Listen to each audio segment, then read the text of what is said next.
ఒకటే క్వశ్చన్, రెండో క్వశ్చనే లేదు. దీనికి మీరు ఆన్సర్ చేస్తే వాళ్ళ పిఆర్స్ ఓకేనా, తనూజ పిఆర్ అయినా, కళ్యాణ్ పిఆర్లు అయినా, సంజన పిఆర్ అయినా, ఇమాన్యుల్ పిఆర్ అయినా, ఆర్మీ పవన్ కళ్యాణ్ పిఆర్లు అయినా, అందరు పిఆర్ల దాకా మనది ఓకేనా. ఈ జవాబు మీరు చెప్పే జవాబు వెళ్తుంది. ఆ క్వశ్చన్ ఏంటంటే 50 లక్షల ప్రైజ్ మనీ ఎవరు గెలుస్తారు, ఎవరికి వస్తే బాగుంటుంది, కామెంట్ సెక్షన్లో ఖచ్చితంగా తెలపండి. నేను సబ్స్క్రైబ్ కూడా అడగట్లేదు, ఎందుకంటే మీరు పెట్టే ప్రతి కామెంట్ వాళ్ళ రివ్యూవర్స్ ఈరోజు చూస్తారు. ఎందుకంటే వాళ్ళ దాకా చేరేలా నేను చేస్తాను. నాకున్న ఇన్ఫ్లుయెన్స్ తోటి, ముందే చెప్తున్నా, నాకున్న ఇన్ఫ్లుయెన్స్ తోటి ఖచ్చితంగా వాళ్ళ పిఆర్స్ దాకా చేరద్ది, వాళ్ళ ఫ్యామిలీ వరకు కూడా చేరిద్ది ఓకేనా. మీరు ఎవరు గెలవాలనుకుంటున్నారు ఖచ్చితంగా లైక్ చేసి తనుజ గెలవాలి, కళ్యాణ్ గెలవాలి, అలా నేమ్ అయితే మెన్షన్ అయితే చేయండి.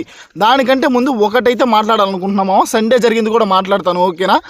దానికంటే ముందు ఏంటంటే ఒక పెద్ద రివ్యూవర్ పెద్దలో పెద్ద ఓకేనా, అతని పేరు అయితే ఇప్పుడు చెప్పాలనుకోవట్లేదు, పెద్ద రివ్యూవర్ నా ఛానల్ మీద స్ట్రైక్ వేసాడు ఓకేనా. దానికి నేనేం బాధపడట్లా. నేను అంతకుముందు బిగ్ బాస్ సీజన్స్లో రివ్యూస్ చెప్పేటప్పుడు కూడా అదే పెద్ద రివ్యూవర్ ఓకేనా నా ఛానల్ మీద స్ట్రైక్ వేసాడు, మళ్ళీ స్ట్రైక్ వేసాడు. ఒకటే చెప్పాలనుకున్నా, నేను నీతిగా నిజాయితీగా నాకు ఇక్కడ ఏదనిపించిందో అదే చెప్తున్నా.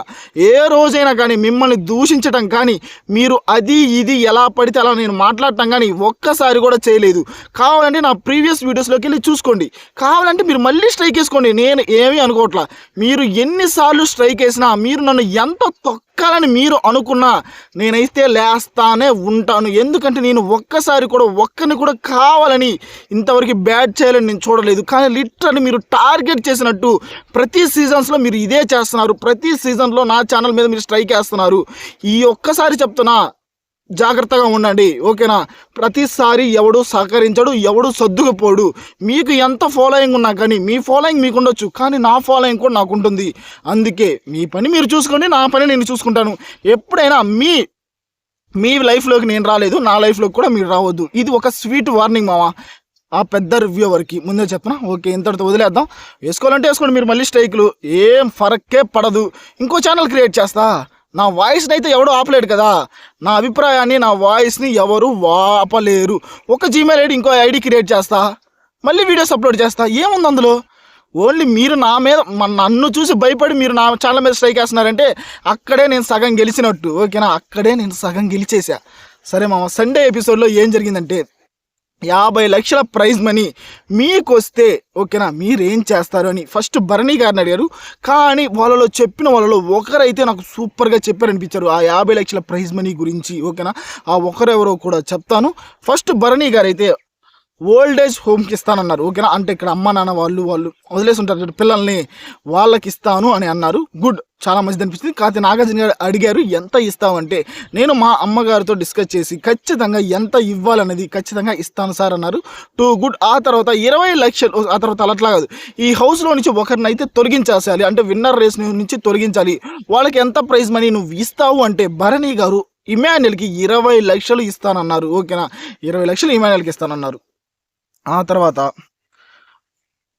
ఇమాన్యుల్ 50 లక్షలు నీకొస్తే నువ్వేం చేస్తావని నాగార్జున గారు అడిగితే అప్పులు తీర్చుకుంటాను సార్ అని చెప్పాడు. ఇమాన్యుల్ గురించి ఒకే ఒక్క మాట నేను చెప్పాలనుకుంటున్నాను. ఏంటంటే ఇమాన్యుల్ ఒక సాధారణ కుటుంబం నుంచి వచ్చిన కుర్రాడు ఓకేనా.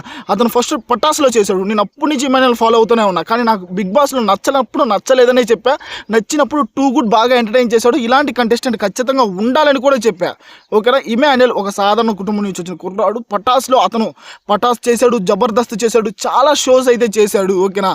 చాలా మంచి పేరు వచ్చింది. వాళ్ళ అమ్మ నాన్నలకి వాళ్ళ ఊర్లో ఖచ్చితంగా చెప్తున్నా 3 స్టేర్లు ఇల్లు కట్టాడు ఇమాన్యుల్. దీని గురించి మనం చెప్పకూడదు కానీ చెప్తున్నా, అంటే ఎంతో కష్టపడ్డాడు ఓకేనా. చాలా కష్టపడ్డ కుర్రవాడు ఓకేనా. వాళ్ళ అమ్మ నాన్న బాగా చూసుకుంటా అన్నాడు. ఆ తర్వాత వాళ్ళ అన్నను బాగా చూసుకుంటా అన్నాడు. తర్వాత వాళ్ళ అక్కకి 2 పిల్లలు ఉన్నారంట. ఆ 2 పిల్లల సంగతి కూడా, అంటే ఆడపిల్లలంట, వాళ్ళ సంగతి కూడా, అంటే వాళ్ళ విషయాలు మొత్తం, ఇంకా వాళ్ళ చదువు గురించి, వాళ్ళ పెళ్ళిళ్ళ దాకా మొత్తం నేనే చూసుకోవాలి సార్ అని చెప్పాడు. Too good. ఫ్యామిలీ గురించి ఎవరైతే ఆలోచిస్తారో వాళ్ళందరూ నా దృష్టిలో టూ గుడ్. ఇమాన్యుల్ కూడా టూ గుడ్. కళ్యాణ్ కూడా తోపు అనిపించాడు, తనుజ కూడా తోపు అనిపించింది. దాని గురించి కూడా చెప్తా ఓకేనా. ఇమాన్యుల్ టూ గుడ్ అనిపించాడు. ఆ తర్వాత వాళ్ళ గర్ల్ ఫ్రెండ్ని పీజీ చదివిస్తారనుకున్నాడు. వాళ్ళ గర్ల్ ఫ్రెండ్ని పీజీ చదివించాలనుకున్నాడు. ఆ తర్వాత డెమాన్ సూపర్ మామ ఓకేనా, సూపర్. ఏం చేస్తావు అంటే, మా నాన్నకి హెల్త్ బాగాలేదు సార్, వాళ్ళ నాన్నకి నిజంగా హెల్త్ బాగాలేదు మామ. ఒక కామనర్, నిజం చెప్తున్నా, పూర్ ఫ్యామిలీస్ ఎవరంటే కామనర్స్లో వచ్చిన వాళ్ళలో demon and army Pavan Kalyan వాళ్ళిద్దరు చాలా అంటే చాలా పూర్ ఫ్యామిలీస్. డెమాన్ అయితే వాళ్ళ నాన్నకి ఆపరేషన్ చేపిస్తాను, ఓకేనా, ఆపరేషన్ చేపిస్తాను అన్నాడు. ఆ తర్వాత ఎవరికి డబ్బులు ఇవ్వకూడదు అంటే డెమాన్ సూపర్గా చేసి చెప్పాడు, ఓకే సార్ వచ్చింది మీ ఇద్దరం commoners army Pavan Kalyan and నేను, ఓకేనా, మా ఇద్దరిలో కళ్యాణ్కి 25 లక్షలు నేను 25 లక్షలు తీసుకుంటాను సార్, వచ్చిన మేము ఇద్దరం కామనర్స్ కాబట్టి అని చెప్పిన విధానం టూ గుడ్ అనిపించింది మామ నాకైతే. ఆ తర్వాత 5 లక్షల ప్రైజ్ మనీ తోటి రీతుకి అయితే ఒక గిఫ్ట్ తీసిస్తాను అని అన్నాడంట. అక్కడ గిఫ్ట్ తీసిస్తాను అన్నప్పుడు చెప్పింది అయితే, సార్ మనకి ఇష్టమైన వాళ్ళకి డబ్బులు చూసుకోకూడదు ఎంతదైనా కొనివ్వాలి అని అన్నప్పుడు టూ గుడ్ కదా డెమాన్ అని నాకు అనిపించింది. ఆ తర్వాత తణుకులో వాళ్ళ అమ్మ నాన్నలకి ఒక మంచి ఇల్లు, తణుకులో వాళ్ళ అమ్మ నాన్నలకి మంచి ఇల్లు కట్టిస్తానన్నాడు. ఆ తర్వాత సంజన గారు, ఓకే, సంజన గారు మీరేం చేస్తారంటే మా అసోసియేషన్కి, ఓకే, అంటే స్టార్ మా వాళ్ళకి అమౌంట్ కొంచెం డొనేట్ చేస్తాను, చిన్నపిల్లలకి హెల్ప్ చేస్తాను అని చెప్పారు. ఆ తర్వాత తనూజ గురించి నాగార్జున గారు ఒక్క మాట అన్నారు, ఆ ఒక్కటైతే నాకు నచ్చలేదు. విలన్ అని ఒకసారి అంటే ఓకే కానీ చాలాసార్లు అంటానే ఉన్నారు, అదైతే నాకు నచ్చలేదు. ఆ తర్వాత తనూజ వాళ్ళ ఫ్యామిలీ కోసం మేము ముగ్గురం ఆడపిల్లలం సార్, మేము ముగ్గురం ఆడపిల్లల్ని చదివించడానికి చాలా అంటే చాలా కష్టపడ్డారు ఇంట్లో, ఖచ్చితంగా కొంతమంది పిల్లల్ని అడాప్ట్ చేసుకుని వాళ్ళని నేను చదివించాలి అని అనుకుంటున్నాను అని చెప్పింది. సెల్యూట్ కొట్టాలనిపించింది, ఓకేనా, అంటే ఆడపిల్లల గురించి మళ్ళీ ఆలోచించింది తనూజ. ఆ తర్వాత పవన్ కళ్యాణ్ అంట, ఆర్మీ పవన్ కళ్యాణ్ వాళ్ళ అమ్మకి చాలా చాలా గోల్డ్ ఉండేదంట, బీరువాలో కూడా పెట్టేది కాదంట, ఆ గోల్డ్ అంతా తర్వాత పోయిందంట. కేజీఎఫ్ డైలాగ్ చెప్పాడు, మా అమ్మకి గోల్డ్ చేపిస్తాను అని చెప్పినప్పుడు సూపర్ అనిపించింది. ఆ తర్వాత కళ్యాణ్ని కొంతమంది మీరు ఎవరన్నా పిల్లల్ని అడాప్ట్ చేసుకొని చదివించవచ్చు కదా, అంటే ఆర్మీలో ఉంటున్నారు కదా, మీకు ఇన్కమ్ బాగా వస్తుంది కదా, అడాప్ట్ చేసుకొని చదివించవచ్చు కదా అని చెప్తే అప్పుడు తన ఆర్థిక పరిస్థితి అలా లేదంట. ఇప్పుడు ఒక ఇద్దరిని ముగ్గురిని ఖచ్చితంగా అడాప్ట్ చేసుకుని, అంటే వాళ్ళని మొత్తం ఇంకా A to Z మొత్తం నేనే చూసుకుంటాను అని చెప్పాడు కళ్యాణ్. సూపర్ అనిపించింది. ఆ తర్వాత ఒకరిని అయితే సేవ్ చేయాలి, ముత్యాలు అంటే స్విమ్మింగ్ పూల్ దగ్గర ముత్యాలు ఉంటాయి, అక్కడ ఒకరిని సేవ్ చేయాలి. అక్కడ సెకండ్ ఫైనలిస్ట్ అయితే తనూజ అయితే సెకండ్ ఫైనలిస్ట్ అయితే అయ్యింది. ఆ తర్వాత వీళ్ళు వచ్చారు మా మ్యూజిక్ డైరెక్టర్స్ తమను, నోయలు అండ్ వీళ్ళు వచ్చిన తర్వాత అక్కడ కుర్రాడైతే మోగవాడి ప్రేమ కదంట, మోగవాడు ప్రేమిస్తూ ఉంటాడంట, దానికి సూపర్ అనిపించింది. అదంతా మ్యూజిక్ డైరెక్టర్ బాగానే ఉంది, పర్లేదు, ఒక సినిమా వాళ్ళు ప్రమోషన్స్ కోసం వచ్చారు. ఆ తర్వాత విలన్ నాగార్జున గారు తనూజని విలన్ అంటున్నారు కదా, అప్పుడు ఇమాన్యుల్ అయితే టూ మచ్గా నవ్వాడంట, అది నాగార్జున గారు చెప్తా ఉన్నారు. అదంతా కామెడీగా జరిగింది, అక్కడ ఇమాన్యుల్ మనం సీరియస్గా తీసుకోవాల్సినంత ఏమీ లేదు. ఆ తర్వాత ఆడియన్స్ నుంచి ఒకరు అడిగితే ఇమాన్యుల్ నవ్వాడు కదా నేను విలన్ అంటే సరే ఇమాన్యుల్కి తనూజ అందాల రాక్షసి సార్ అని చెప్పాడు. టూ గుడ్ అనిపించింది. ఆ తర్వాత సీన్ రిక్రియేట్ చేయాలి మావా, మోస్ట్ పాపులర్ సీన్స్, ఓకేనా. ఇక్కడ Bharani and Sanjana Ritu man handling ఉంది చూసావా, సూపర్గా చేశారు అయ్యా. భరణి గారు అయితే టూ మచ్ డెమాన్ లాగా చివరిలో వాకింగ్ చేసుకుంటూ వెళ్ళిపోయాడు చూసావా, భరణి గారు వెళ్ళిపోయేటప్పుడు ఎక్సలెంట్గా ఉన్నారయ్యా. ఆ తర్వాత హరీష్ అండ్ ఇమాన్యుల్ నడుస్తారు చూసావా, మన హరీష్ అంటే మాస్క్ మ్యాన్, ఆ సీన్ రిక్రియేట్ చేశారు, సూపర్ అనిపిస్తుంది. డెమాను ఇమాన్యుల్లా చేశాడు, ఇమాన్యుల్ హరీష్లా చేశాడు, సూపర్గా చేశారు.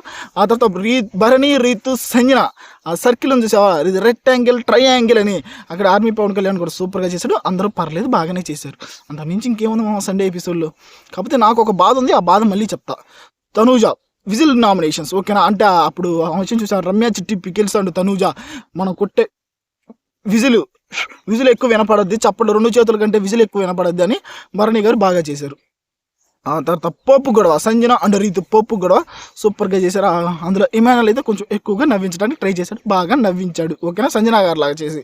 ఆ తర్వాత సుమన్ అండ్ సంజన, ఇక్కడ కూడా ఇమాన్యుల్ బాగా చేశాడు, ఓకేనా, సుమన్ శెట్టి గారు లాగా అని మాట్లాడటం బాగా అనిపించింది, టూ గుడ్ అనిపించింది.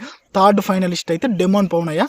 ఆర్మీ పవన్ కళ్యాణ్ ఒక సుత్తి తీసుకొని పోయి తప్పని కొడతాడు, డెమాన్ పవన్ అయితే అయ్యాడు. ఆ తర్వాత కంప్లైంట్లు చెప్పాలా, ఇక్కడ అందరూ బాగానే చేశారు మా కంప్లైంట్లు అవన్నీ, ఓకే.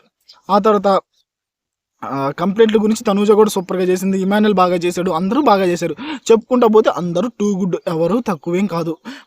ఫినాలే దగ్గరలోకి వచ్చింది, మనం ఒకరిని పర్టికులర్గా వీళ్ళు బాగాలేరు అని అనాల్సిన అవసరం లేదు, ఎందుకంటే వాళ్ళు తప్పు చేస్తే గట్టిగానే మాట్లాడదాం దాని గురించి, ఓకేనా. కామెడీ పరంగా అందరూ బాగా చేశారు, ఒకరే బాగా చేశారు, ఎవరు సాధ్యమైనంత వాళ్ళు చేశారు కామెడీ, సూపర్ అనిపించింది. ఆ తర్వాత భరణి అండ్ సంజన వీళ్ళిద్దరిలో చివరిలో భరణి గారు అయితే ఎలిమినేట్ అయ్యారు. సంజన గారు సేవ్ అయినప్పుడు చాలా ఆనందపడ్డారు. భరణి గారు ఎలిమినేట్ అయినందుకు కూడా సంజన గారు బాధపడ్డారు. చివరిలో భరణి గారు అయితే ఎలిమినేట్ అయ్యారు. భరణి గారు ఎలిమినేట్ అయిపోయిన తర్వాత తనూజ సూపర్ అనిపించింది. ఇక్కడ ఆయన కాళ్ళకు ఆశీర్వాదం తీసుకొని ఓకేనా, ఎంతోమంది తనూజ బాండింగ్స్ కోసం ఉందన్నారు కదా. ఇక్కడ చూసారా, తనూజ వాళ్ళ భరణి నాన్న దగ్గర ఆశీర్వాదం తీసుకొని వెళ్ళింది. టూ గుడ్ అనిపించింది. ఆ తర్వాత అందరి గురించి ఒక్కొక్క మంచి మంచి పాయింట్స్ చెప్పంటే, సంజన గారి గురించి బాగా ఆడారు. ఆమె ఆడారు కాబట్టి ఇక్కడ దాకా ఉంది. నన్ను కొట్టారు సంజన గారు అంటే నన్ను దాటేశారు. టూ గుడ్ బాగా చెప్పాడు సంజన గారి గురించి కూడా. డెమాన్ ఫిజికల్ గేమ్స్ బాగా ఆడతారు. నా టఫ్ కాంపిటేటర్ అయితే నేను డెమాన్ అనుకున్నాను. డెమాన్ బాగా ఆడాడు సార్ అని చెప్పాడు. ఆ తర్వాత ఇమాన్యుయల్ చాలా వారాలు బాగా కష్టపడ్డావు. ఫస్ట్ 4 వీక్స్ మన ఇద్దరం బాగా ఉన్నాము. ఆ తర్వాత మన ఇద్దరికి చెడింది, బాగా లేమని చెప్పాడు. కళ్యాణ్ ఒక సైనికుడు అని మళ్ళీ సెల్యూట్ కొట్టాడు భరణి గారు కూడా. Too good. ఆ తర్వాత తనూజ, నేను అందరినీ దగ్గరికి తీసుకున్నాను అమ్మ. నువ్వు దగ్గరికి వచ్చినా, దివ్య దగ్గరికి వచ్చినా, ఇమాన్యుయల్ దగ్గరికి వచ్చినా, సుమరన్న దగ్గరికి వచ్చినా, అందరినీ దగ్గరికి తీసుకున్నా. ఈ బాండింగ్స్ అనేవి లైఫ్లో ఉండాలమ్మా అని ఒక మంచి పాయింట్ అయితే చెప్పాడు. ఆ తర్వాత ఫైనలిస్టులు అయితే సెలబ్రేషన్ అయితే చేసుకుంటున్నారు మామ. వీళ్ళు టాప్ 5 ఫైనలిస్టులు ఎవరంటే, అంటే వరుసగా చెప్పట్లేదా నేను, ఓటింగ్ నార్మల్గా చెప్తాను. ఫస్ట్ అయితే కళ్యాణ్ అయ్యాడు, తర్వాత తనూజ అయ్యింది, తర్వాత డెమాన్, ఇమాన్యుయల్, సంజన గారు. ఇలా వీళ్ళైతే టాప్ 5 అయితే అయ్యారు. ఇది మామ టాప్ 5. ఓకే, స్ట్రైక్స్, నా ఛానల్ మీద స్ట్రైక్స్. అంత పెద్ద తప్పు చేశాను నేను. నాకు అనిపించింది, నేను చెప్పాను ఎక్కడ బయాస్డ్గా లేనే. మీరు చెప్పడం మామ, నేను ఎక్కడన్నా బయాస్డ్గా కానీ ఒకరిని లేపడం కానీ అసలు ఏ రివ్యూని నేను ఇంతవరకు ఏమీ అనలేదే. ఏమైంది? ఎందుకు నా ఛానల్ మీద స్ట్రైక్స్ చేస్తున్నారు? అంటే నేను ఎదుగుతానేనా? అంటే మీకంటే బాగా ఎదుగుతానేనా? అదే అనిపిస్తుంది నాకు. ఇప్పుడు నన్ను చూసి మీరు భయపడుతున్నారంటే నేను ఏదో చేస్తాననే కదా, అంటే చరిత్ర సృష్టిస్తాననే కదా. నాకు నేను డప్పు కొట్టుకోవడంలో తప్పులేదు కదా మామ, మీరు చేసే దాంట్లో. ఓకే, చూద్దాం ఎక్కడ దాకా వెళ్ళొద్దాం. ఆ స్ట్రైక్స్ ఉంచుతారో, తీసేస్తారు, లేకపోతే ఇంకా స్ట్రైక్లు వేస్తారు. చూద్దాం ఏడవద్దు. మన ఛానల్లో మామ వీడియోస్ మీకు నచ్చితే ఖచ్చితంగా మీరు సపోర్ట్ చేయండి మామ. ఇప్పుడు రివ్యూవర్స్, పిఆర్స్ ఎలాగో నాకు సపోర్ట్ చేయట్లేదు. మీకు నచ్చితే మీరైనా లైక్ చేసి కామెంట్లో మామ అదేం లేదు, నువ్వు సూపర్గా ఎంటర్టైన్ చేస్తున్నావు, బాగా చెప్తున్నావు, ఉన్నది ఉన్నట్టు చెప్తున్నావు అని మీకు అనిపిస్తే ఖచ్చితంగా ఒక హైప్ చేసి లైక్ చేసి కామెంట్లో తెలపండి. కుదిరితే షేర్ అయితే చేయండి మామ. మీ ఫ్రెండ్స్కి కానీ రిలేటివ్స్కి కానీ ఎవరికైనా షేర్ చేయండి. ఇడు మనోడేరా, ఒక సాధారణమైన వ్యక్తి, బాగా చెప్తున్నాడు అనిపిస్తే ఖచ్చితంగా సబ్స్క్రైబ్ చేసుకోండి.